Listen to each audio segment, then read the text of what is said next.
The province has unveiled its long-anticipated back-to-school plan. When it comes to keeping our kids safe, I won't take any unnecessary risks. Students in kindergarten through grade 8 will be in school full-time with no requirements for reduced class sizes. Most high school students will divide their education between the class and virtual learning. The plan also includes $309 million in funding for personal protective equipment, additional staffing, cleaning supplies, and health and safety training. So for more on this, we're joined now by the Ontario Education Minister Stephen Lecce. Mr. Lecce, thank you so much for joining us. I know you're a busy man, but let's get right into the questions. And you repeatedly said that the government would spare no expense to make sure children are safe. But when it comes to reducing class sizes, you're not doing that. This goes against really the Sick Kids Hospital report's advice, goes against what teachers are demanding. Why? Well, our plan is informed by the best medical minds of the country that told us overwhelmingly that we have to achieve a few public health actions in order to, layers of prevention, if you will, in order to keep the kids safe. In fact, as you noted in high school, in the adapted model, classroom sizes will have half the number of kids in them at 15. As noted in those higher risk communities, because the transmission risk is higher in high school. We put in place $309 million, which includes, as part of our mitigation efforts, monies is set aside to hire 500 public health nurses, as well as an aggressive testing policy for asymptomatic high school students. Likewise, in elementary school, just on classroom sizes, they are capped in grade 1 to 3 at 20, the smallest in the nation. In kindergarten, there's 2 staff for that classroom, a 13-to-1 ratio, and by law, by requirement, a larger space. The classrooms are actually much larger in space to permit distancing. And unlike any province in this nation, as difficult as the decision is, the evidence suggests that it is effective to introduce masking, which we've done from grade 4 to 12. And so we're going to continue to be there for boards. You mentioned the ratio, that is one thing, but it doesn't really address the class size in the younger grades. In kindergarten, for example, some as high as 30. So in terms of, physically distant and being able to maintain that, in every other aspect of society, you're supposed to be in groups of 10. How do you maintain physical distancing in a classroom of 30 kids? Well, the chief medical officer, the associate medical officer of health answered that question yesterday.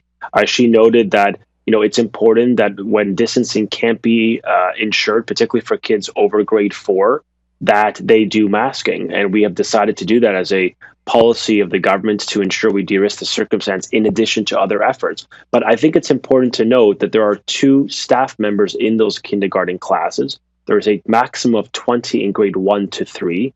And we have $30 million set aside to hire more staff should we need it to ensure distancing. There's additional money provisioned in our plan to do more of that type of hiring, because we understand staffing is to be key. To be fair, staffing for custodians will be key as well. That's why we put aside $50 million to hire 1,300 custodians, $25 million to provide more cleaning soap materials and Purell stands within our schools.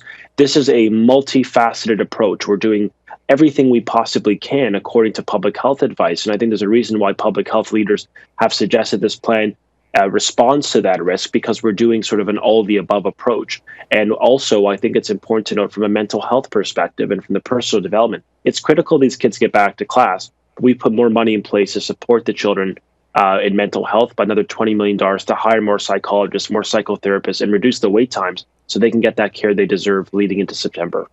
But when it comes to the advice from health experts, Sick Kids Hospital released this report, and this goes against what many of the measures they're recommending, including masks. You're advising and mandating masks at the age of grade 4. They say middle school, which is grade 6 to 8. Why are you going against that?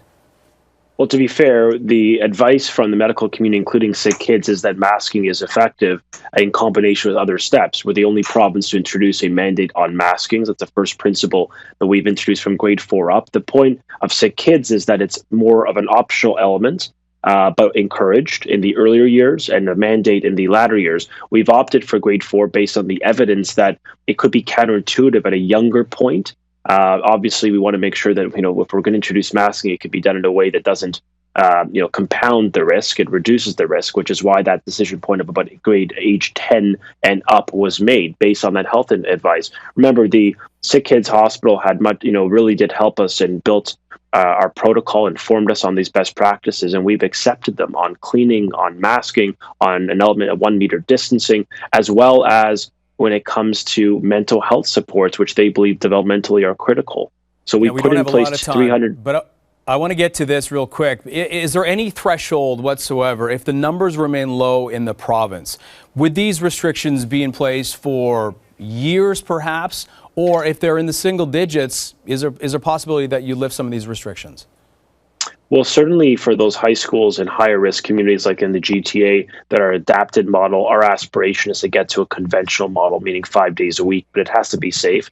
And public health will make that decision point of when they can move it up. The ministry, working with the command table, will do that. And obviously, our aim is to get these kids back 5 days a week, but it's got to be safe. We've taken a cautious start in those higher risk communities, given that the risk is a bit higher amongst older students. But just to finish that earlier thought, I really do think it's important that money We're going to have to leave it there. We school boards. apologize. We're up against the clock. Stephen Lecce, we appreciate your time. Thank you so much.